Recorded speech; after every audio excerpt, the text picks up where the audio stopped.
It's the Arbitrage Run Show with your host Donkey Teeth and Kevin from Arbitrage Racing. What's happening, Kevin? What did I miss in Nepal? Oh man, we are back, right? We are back.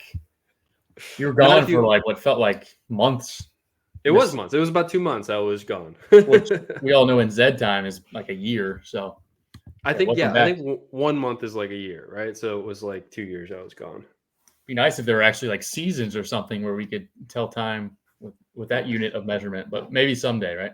Yes, one day. It's on the ZED wish list. So yeah, I had a good time in Nepal. Did you have a good time while I was away? I had a good time. There was some chirping with the on ZED General. I don't always pop in there, but when I get tagged, sometimes I will. And your presence was missed in the terms of, I guess, our earnings, because people think that the stable slipped for the last month or so. So I mean, the only thing I can think of is you being out. So we'll see if it bounces back. That's definitely what it was. I mean, I think anybody that's questioning you, it needs to get their head checked, right? I mean, you're still like number 4 in the monthly profit, and last month you were number 1 by a decent chunk, right? Like in August, I think we dominated August, or no, we dominated July, which was, I think you were around for part of that, and then August 4th, this month 2nd, but surging, I would say. We'll see how tonight goes. It's Sunday here in the U.S. We have our tournaments tonight. I think we're pretty well qualified. We did some good division of labor here. I feel like you've got them mixed up though, because this month is October, we're 2nd. So September we were 4th, right? Yep. And it was August that we won, 4th in September, 2nd in October. Yep, you're right. Yeah. So yeah, I mean, I think anybody questioning like the horses that we have or strategy is a bit misguided, because you're running the ship. But I mean, there may be a little bit of truth. Like you've been so we have a Discord for our Rainmakers operation that we're running now, and you spend a lot of time buying and selling cards and stuff there. So it may have taken a little bit of your time away. And then yeah, I wasn't there, and I usually do all of our breeding, right, and run most of those for the maidens, which is, there's a lot of money in that. So probably pulled a little bit of that for September, but yeah, don't poke the bear, guys. Kevin's gonna come. Sure. I mean, yeah, Rainmaker's a lot of fun. We're having time of our lives doing some flipping over there, and it's always a good sweat. I know we had a good sweat this morning with the London game.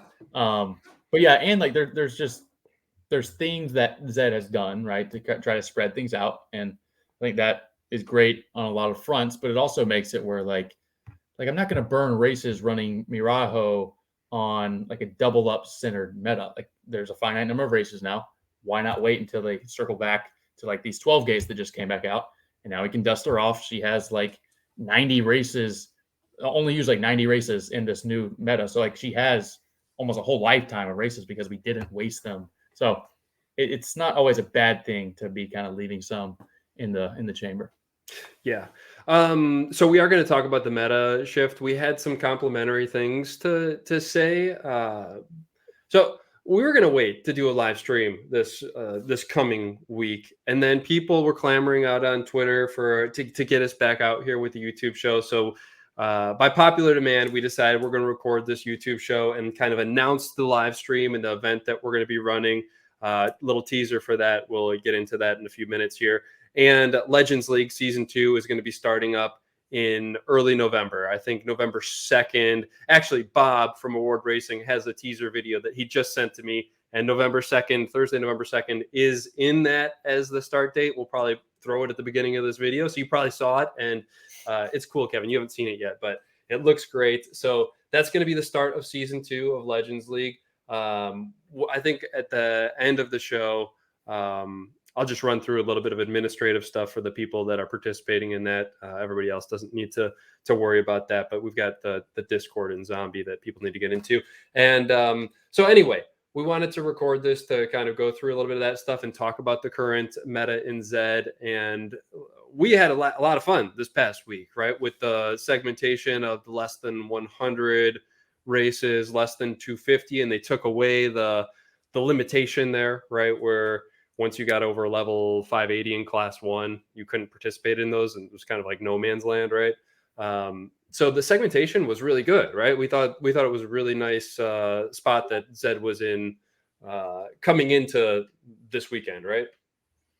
Yeah, I mean, we had been thinking like this week was great, right? They brought back the 12 gates. I don't know if that was, I guess we're week 2 on that, which had been gone for a while.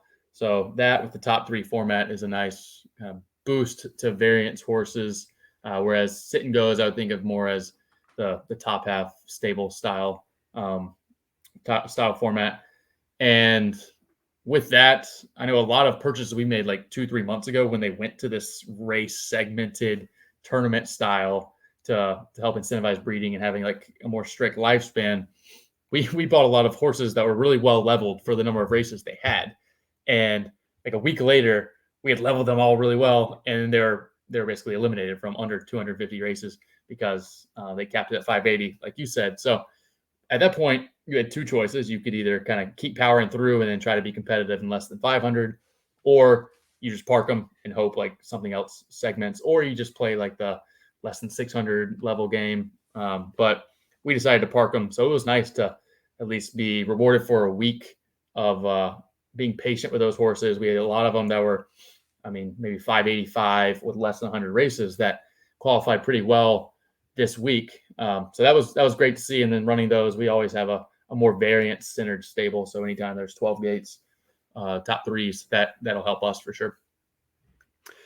Yeah, I forgot. We went on a buying spree when they went to this less than 250, less than 500 kind of model, and then we walked through a lot of those purchases. We felt like we had a lot of great deals, and we knew the risks going in. But of course, the next week the rug was pulled, right? And suddenly it was anything over level 580 in Class 1 couldn't participate, and there was a lot of prize money going to that segment. So we're happy with this change. It makes sense. Like it makes more sense to reward breeding a higher starting level and strategically racing them up and limiting the number of races that you use and figuring out how to maximize profits. It seems like a positive for the game. We never really understood. Like I guess we kind of understood why they limited it because there were like monster horses because of the multipliers that they were giving out, right? That like just dominated all the other horses in that segment. But once those had funneled out, like it makes a lot of sense to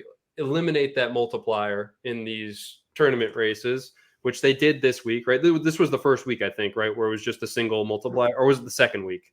This happening right now is the second time that's happened. Yeah. Yeah, so there's no multiplier. So you used to qualify for these tournaments, and then what it was like 50x. Sometimes it was even higher, right? And yeah, I mean, you could boost your horses and just you could totally like cash in.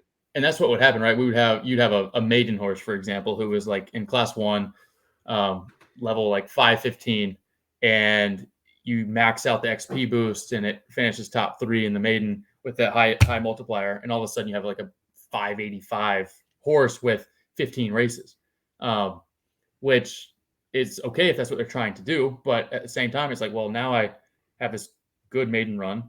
I can't run it in 501 to 580 races anymore, but it's only 15 races in. So why do I just like park it for now? So it made sense to kind of eliminate that huge bump and level by not having the multiplier anymore. And then kind of limiting, I guess, unlimiting the level portion of your race count division that you have. So it made sense, but I know we're going to talk about it in a bit. It seems like now we're flipping back to having the 50x multiplier in these tournaments, which I don't know, you're going to run into the same issue if you don't cap the levels and you also, instead of only capping the number of races, right? I don't understand the vision with this most recent change. Yeah, well, I'll pull up the announcement because yeah, it's just like it makes no sense to me. I messaged you about it. I don't know. Hopefully, people in Z General were, from what I could see, complaining more about the format and not really highlighting this 50x multiplier. But for me, like long term, coming back to Zed after having been away, like I was like in and out, right? I was not really playing the game. You were playing. I would do a little bit of reading here and there when horses were going to need to reset. But coming in, it made so much sense, right? Like get rid of these multipliers with the tournaments, and then you have this like fluid cycle, right? Of you come out of the maiden, you're not getting juiced out of that. So you come out like the best horse is going to be maybe what 540 out of the maiden.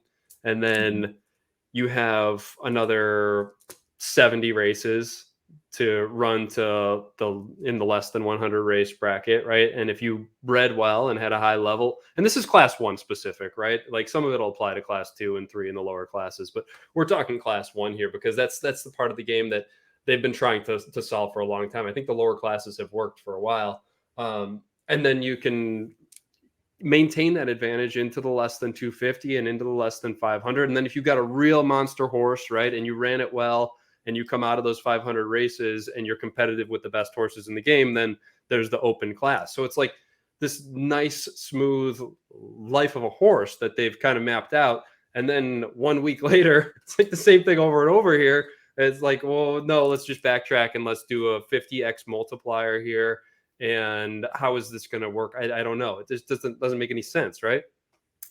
Yeah, it's tough. I mean, it was going to work, right? Because you had any like less than 100 race horse. If you benefited from the stuff 2-3 weeks ago, where you had the bonus XP in the tournaments, you were going to be out of that division in like a week or two. And you could definitely see the horses that benefit from that were like level 590 and above in the less than 100. And if you didn't benefit from that, it was pretty much impossible for you to be that high, less than 100 races, unless you were a super breed. So it was just starting to filter through, and you would see that filter through like as 250 and above as well. But now we're just adding this bubble once again with these XPs. And I thought the intention, which made sense from a game perspective, was limit the XP boost you can get from paid racing, because that is overlaid with this 50,000 prize pool, right? Which is nice. This is the positive in the announcement. It's you still race 50,000 competitively here. You're like, okay, I am paying the 10% rate. That's okay, but I can qualify for this tournament that is hugely overlaid. So you can almost view any loss as like a cost of entry for the tournament. Whereas you have sit and goes, which had some XP boost to them, but they're not overlaid with any kind of prize pool. So from there, it's like, okay, I'll do sit and goes because I need to level up my horse. I can do it faster per race doing that, but I don't get the bonus prize money, but you're paying the 10% there to level up your horse faster. So you can then get back to paid racing and get some of the more overlaid funds in terms of the 50K prize pool. So I thought that was the loop. Now, like, to be quite frank, I don't know why anybody would do a sit and go right now. Do you have any answer for that?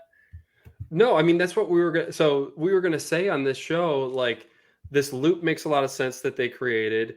And if they juiced up, like we were hoping that the change log this week, we wanted to see the change log before we recorded the show. That's why we're recording it in the US Sunday afternoon. And the change log came out and we see it. Now we can break it down.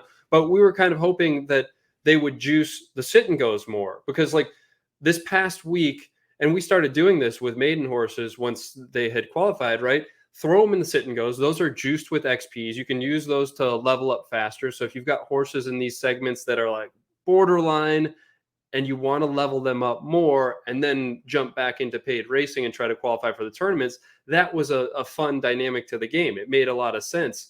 And now if you're going to juice these 50x with XP, I don't know like what the multiplier is on the sit and goes, but it needs to be a lot more than what the paid racing and the tournament qualification is, right? Or it doesn't make sense to ever run them because there's, like you said, 50,000 free money giveaway in the tournaments. Like, yeah, I don't know. The sit and goes were already feeling really slow as it was, right?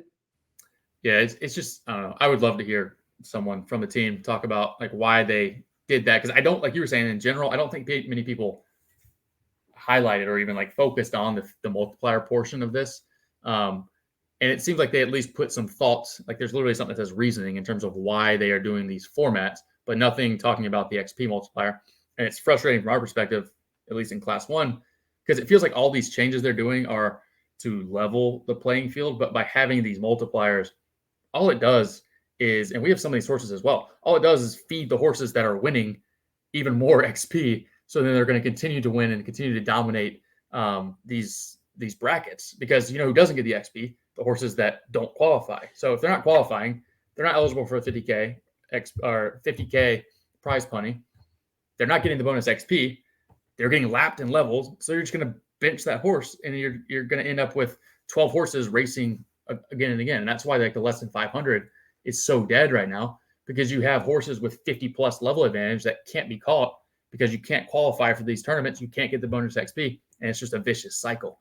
And it was going to take some time to kind of have those horses age out, but the cycle was largely eliminated without this multiplier, or at least you had to take some of your races and go to sit and goes and level your horse that way. So I don't get it at all. I thought we were heading in a good direction, and then they just like, we'll take a U-turn real quick. Yeah, but if you take this 50x XP multiplier and you just shift that down to sit and goes, then I think this is a step in the right direction again, right?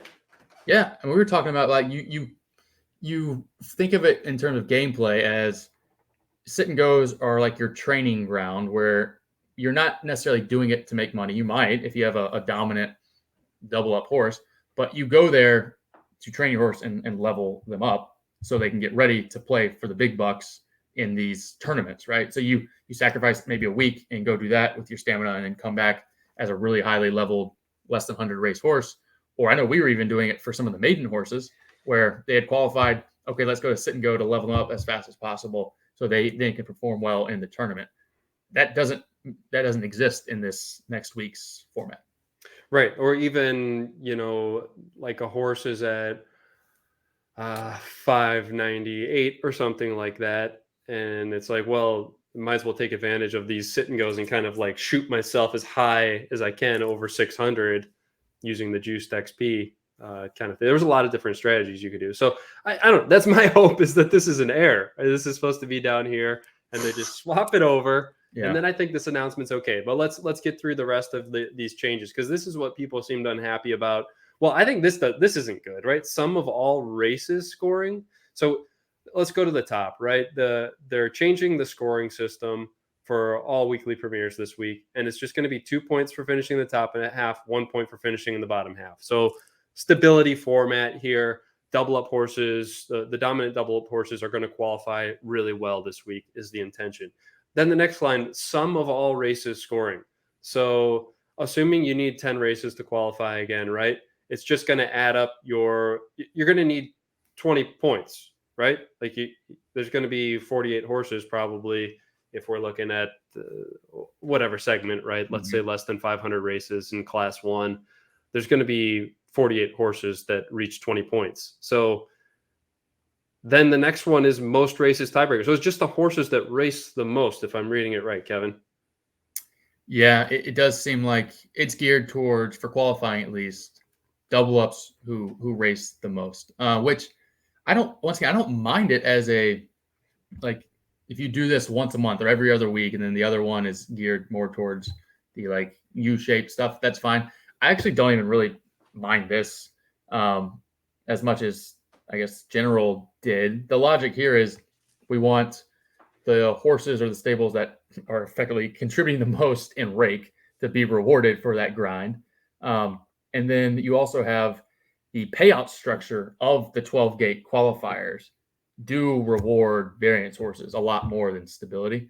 So you can't have one type of horse completely like eliminated from being able to do these. So you either need to have a qualifying like this, which is like top half gets 2 points, whatever, like they have it, or you need to do something with the tournament where it's like top half advance, top half get paid, something like that to reward it. It seems like they've taken a hybrid approach where like you're going to qualify easier if you just run a ton of races and are a double up horse, but you might actually lose money to the variance horses in these races as you do it. Yeah, it's interesting because you read this. I feel like this really needs to be clarified in this announcement when you're making a big sweeping change to the format, right? Like you're changing the scoring format. I think they explicitly need to say the qualifying races are going to stay the same, right? Top 3. That's how I read it, since it doesn't say it. I read that in the last bullet before sit and go, right? So it says like starting October 16th, we're going to change it to quadruple up, which tells me the next week we're keeping it at top 3. So top 3. But then it also doesn't explicitly say when the tournament runs what that's going to be, right? Like I guess it's not changing because it doesn't say it, but like I feel like it should say like because you're gearing it towards stability double up horses to qualify, right? But then the tournament's going to run, and that's going to be geared towards variance horses still, right? Yeah, I have no idea. I have no. They say something like that below sit and goes where you're talking about this new format, but I think that's a sit and go tournament, something totally different. But yeah, it'd be nice to just have that laid out for the weekly premiere stuff. So if they're not mentioning it, I think it's staying the same. I do too. So I think that's what it is. Like it's making it easier for stability double up horses, whatever you want to call them, to qualify. But once they qualify, it's still going to be tough sledding. Assuming, I mean, there's going to be a decent number of variance horses that still qualify, right? Oh yeah, I mean, I would think so. Like it's just they're just going to take a few more races to qualify. But if it's still 48 horses qualifying, there'll be plenty of them sprinkled in. They just might be a little lower. Does it make sense though? Would you run a double up horse in this? You're going to lose money in the paid qualifying races. Okay, you're going to qualify, right? But then after you've qualified, you're probably going to have terrible odds in the actual tournament, right? Yeah, I mean, it definitely feels, unless you're like qualifying really highly and you're only up against others double up horses who qualified highly in that first round. But I mean, yeah, that's very true unless you have a level advantage. And I guess they've structured it now where like, well, to keep up, you kind of have to try and have to do these tournament races to get the 50 XP multiplier. Otherwise, you're going to get lapped level wise. Yeah. I suppose if they came back next week, right, and say, okay, it's quadruple up. Well, what if it was double up, right? Double up maybe makes more sense.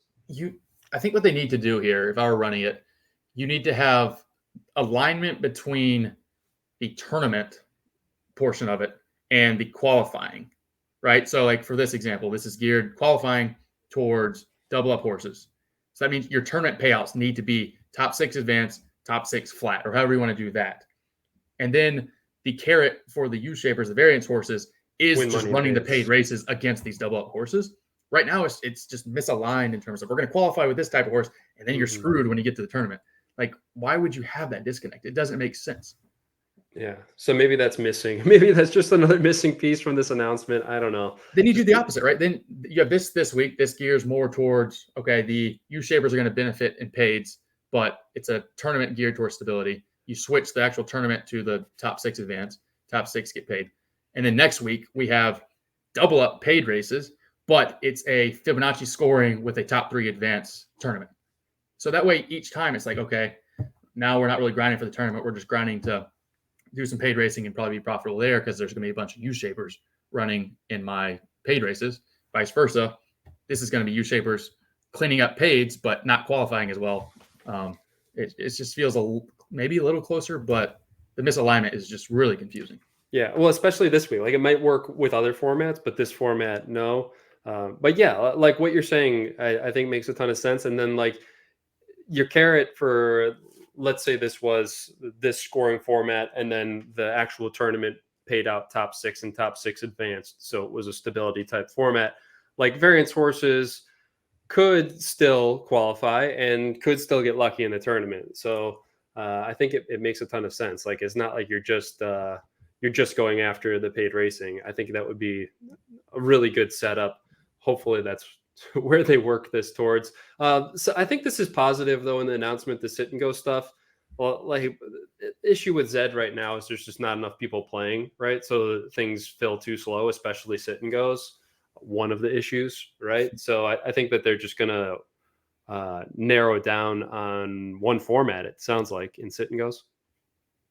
Yeah, I think so. For the short term until there's more people playing, which is fine. You do one, get the volume by basically just like truncating the possibilities, and then prove that concept, and then expand when the game's ready. Yeah. Okay. I think that's everything for this announcement. So hopefully they come out and clarify some of this stuff, and we're misreading it, and yeah, maybe we can at least get some rationale on why this is coming back. I don't know. Yeah, I mean the positives, right? Like 50K is a great prize. What we were talking about this week, it was so fun, and like the distribution, even having like class 2 make the most. I mean, that makes some sense. Like there's not as many horses in class 1, and even though it is like the premier division, you need to align the payouts to like where the most people are playing. So we're fine with that. And we even like dipped our toes in class 2, class 3. I think you were even going crazy in class 4 a couple times. Yeah, we had one horse. We had one horse doing well. One horse in class 4. Yeah, but like I ran a few, but one horse did well. the level system plays so much better in the lower classes because there's just not that much difference in like a 450 and a 490 as much as like a 550 and a 690 in class 1. So I know we're focusing a lot in class 1. That's where most of our horses are. But I've had a ton of fun racing those class 2 horses and a little bit in class 3. I know you would say the same. So it's possible that 80% of the horses of what we just talked about are not impacted that much. Right. I think it's my brother-in-law Justin. We've golfed with him together. He's bred a lot of nice like class 2 and class 3 horses, and same issue that we had in class 1. When you hit level 581, you would hit level 481 or 381, and there was that segmentation. And it's like, what are you going to do now? And this format breathes life back into a lot of good breeds, and I think it rewards people that bred well and strategically and put money into the game now are able to have some fun with a lot of those breeds and bring them back off the bench in class 2, 3, 4, because they're at good levels. And their only choice was to go against like 1.0 variance beasts. And that's where that's the current structure is awesome, right? Because you have basically 500 races to be immune or not racing against those at all. So you're totally insulated against the super variance horses, unless there's like a few that are recently unboxed, but those are few and far between. Most of those are just racing in the premier. So if you have a good 2.0, 3.0 horse, you have 500 races to just race it up your class and compete mostly against like horses of similar variance, against less aliens, I'll call it. But the other good thing is that might be seen as potentially like a nerf on some of the 1.0s, but you could argue they've already had their time. Or B, they have a huge breeding advantage, because the way breeding is designed is that's kind of how you hit or get close to the current variance cap, which is still advantageous in these 12 gates. So a lot of the younger horses are being bred by these 1.0 beasts. So you get the value that way too. Yeah, just to hit on breeding real quick, we're breeding our Genesis every cycle because why not, right? Actually, I'll say our lower end Genesis, we've kind of kicked to the curb breeding wise, right? It's like our top half Genesis, I would say we're breeding. Most of the females we breed every cycle, right? Because we've got good enough males to in-house to breed them with and get the discount. But legendary and below, we're kind of still sitting back, waiting. Like some of those mares, right? Our variance mares, because it feels like they're unlimited. If you get 36 breeds, it's like 3 years worth of breeding with the females. So some of them will breed if we've got a good male match, but we're really kind of waiting for that breeding update on those. But really firing away with the Genesis. And if you land in class 1, it's not that hard to qualify for a maiden. The prize pools are good. So I think that is one positive for breeding and Genesis value in the current broken game. We've been saying it's broken to some degree for like 2 years now, Kevin. Yeah, I'd say like the variance Genesis like Stallion is the best horse in the game to have right now. Like you get 3 darts a month breeding wise. They either sell or you can keep them in house, and then that gives you fairly cheap options that will create a horse that has a great chance at all this maiden money they're having every week. So I think that's the type of horse I would prefer now. I think previously you'd probably prefer to have the mares to have it in house, but you can find there's so many people not breeding that if you look hard enough, you can find somebody's mare to use, or the ones that are trying to breed like us. If you said that like Born to Finish or somebody was going to be bred, we would take that all day. Yeah, and the prices, the market has adjusted down so much. Like you can get a pretty good deal from us or anybody. Jake, Iceberg, obviously Southern Farms, these bigger stables. I mean, Southern Farms is not looking to play the maiden game, so you reach out to him. You can get a good deal on some of these mares or a breeding pair. So if you're looking to play the game that way. Just some thoughts. Anyway, Kevin, let's get into our event that we're going to be doing on our live stream this week. Thursday evening in the US. We'll start this stream up at 7:40 Eastern time on Thursday night in the US. So you Aussies, it'll be in the morning for you, Friday morning. Hopefully some of you can make it. But the format, Kevin, at least as we discussed it, we're open to changing it here right on the spot. But you and I discussed 18 horses. We're going to put up $100 from the Arbitrage Run Fund, which is some of our winnings from previous events that we kind of organized, and we said, what was it? 50% of any profits we had went to it, or maybe it was more. I don't really remember. Yep. We got $550 or something left in that fund. So we're going to put $100 of that up. The first 18 horses that reply to, I think I'll put this out probably Monday morning in the US in a tweet from the Arbitrage Run account. So we'll give some people some time to listen to this and make sure they're following the Arbitrage Run Twitter account.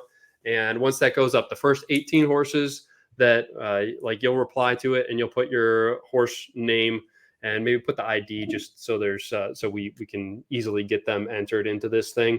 And then you'll be in. And we're going to do 3 6-gate races. And the top 2 horses from each race will advance. We're going to do all of these races at 1,400 meters. And what was the level limit we were going to put on this, Kevin? Was it like it had to be less than level 600? Is that what we discussed? Or was it 650? Yeah, that sounds right. 600? Seems like a good number. So you can throw your highest level horse into this as long as it's not over level 600. It's going to be a total free roll. The first 18 horses that reply to that tweet, you can only do one horse from your stable. If you have multiple stables, you only can put one in. We're going to have an eye out. We don't want, we want as many people to be able to participate as possible, right? Yep. So yeah, 18 should be fun. Should be a good time. I think that gives people enough time to register and adjust their calendars to come watch this appointment viewing. Yeah, and we'll try to get our play wagering going and some horse prizes for the play wagering on the live stream on Twitch. What the heck is our Twitch account? It's been so long. Arbitrage Run Twitch, I think. Let me put it in the Twitch.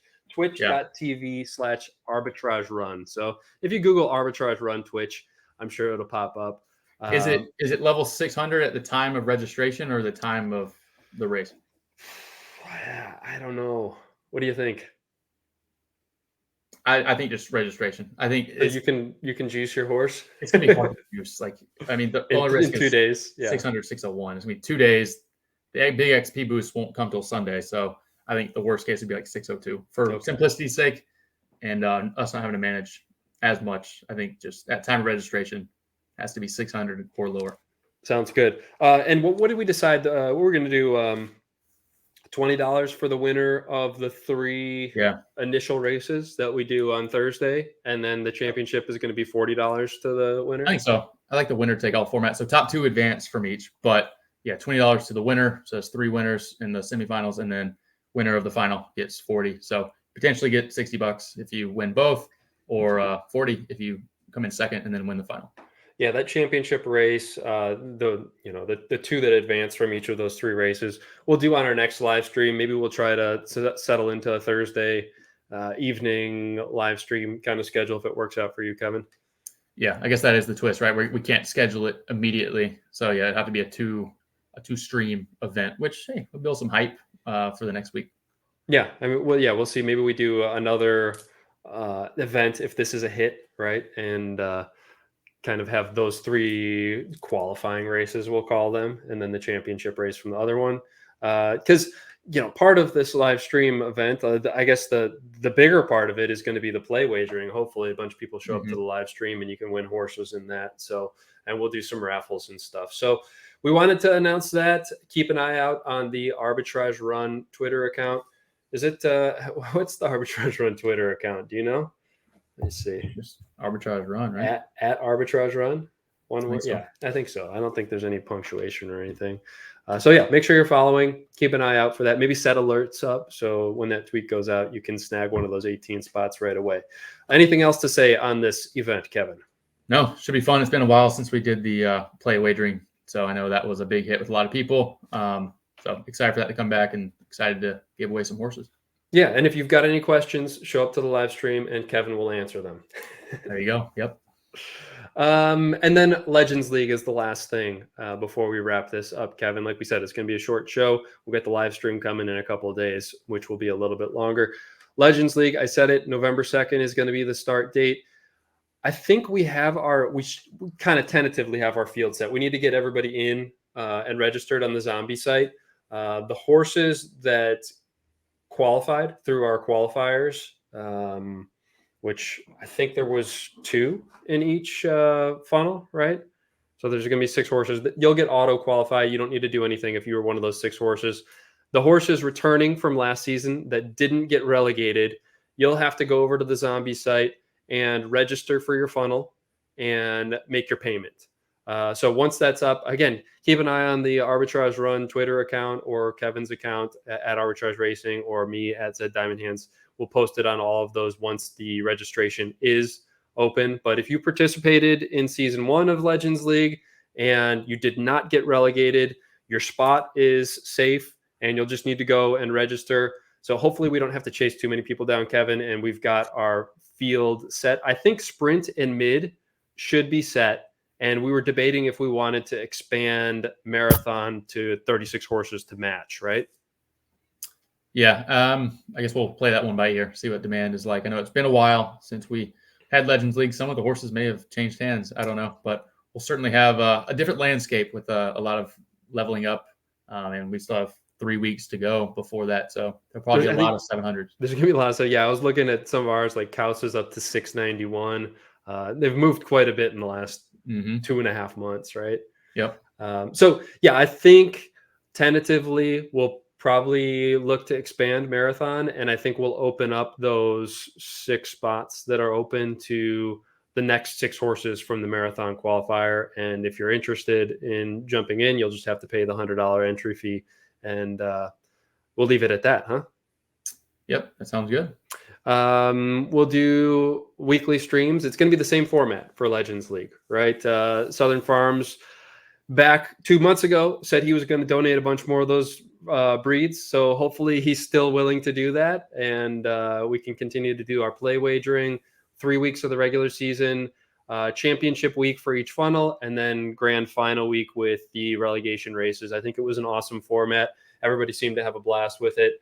I think Zed is hopefully moving in the right direction here, and we can move forward with Legends League into the future, Kevin. Yeah, excited. Had a ton of fun last time. Once again, open to feedback if people want a change in format. We kind of polled unofficially at the end of the last one. It seemed like people mostly wanted to run it back, but people get a lot wiser in 2+ months. So maybe there's some other ideas. Open to that feedback, but do need to lock something in I'd say in the next week or so we can get the rules out and get people registered. Right. Oh, the other thing I wanted to mention before we wrap it here, there is a Legends League Discord in the zombie racing. There's a channel in the zombie racing Discord. So if you're a participant and you're not in that, reach out to either of us on Twitter or on Discord and we'll get you in there. If you're a returning participant and you were in that channel, make sure you got notifications open for that. Like there's not a lot of messages sent, but I've kind of used that to notify people, if there's something we need to vote on for the league, or if we're looking for a horse to make their payment and register or something like that. So please get in there for league communications. But I think that's everything I got, Kevin. Yeah, I'm good. All right. Well, it's good to get back out here. I'm feeling good. This was a smooth show, a nice little warm up for the live stream. Next week, maybe we'll see if we can get Keith out on the live stream. I know Jake said that he's going to be camping. Actually, Jake said we were going to do it last week, right? And he said maybe Jake's going to be back. We'll ask Jake and Keith, see if we can get a third for the show, because that makes it flow a little bit easier. But good chat. We need their internet, if nothing else. Yes. Don't tell them that. We want their company. Okay. Follow Kevin at Arbitrage Racing. I'm at ZED Diamond Hands on Twitter. Like, subscribe to the show on YouTube. Make sure you're following us on Twitch, the Arbitrage Run show, or just the Arbitrage Run Twitch channel. And we'll be back on Thursday evening in the US with our live stream. We'll talk to everybody then. Later, Kevin. See ya.